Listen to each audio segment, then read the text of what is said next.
ቤተሰቦች እናንተ የሱቅና የመኖሪያ ቤት ባለቤት ለማድረግ እየሞከርን ነው።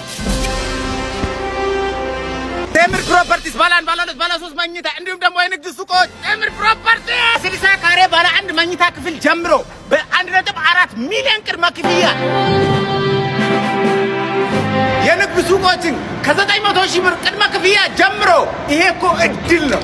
ሁሌ ቀጣይ የት እንገንባለን የሚለው ቴምር ፕሮፐርቲስ አሁን ላይ ደግሞ የእናንተ የሚሆኑ የመኖሪያ ቤቶች የንግድ ሱቆችን በቡልጋሪያ በሳር ቤት በአባሬ እንዲሁም ደግሞ በፒያሳ ከ10% እስከ 20% ቅድመ ክፍያ ጀምሮ በ900 ሺህ ብር የንግድ ሱቆችን ይዞላችሁ መጥቷል። ለበለጠ መረጃ ካፕሽን ላይ ባለው ስልክ ቁጥር ሃሎ ይበሉ።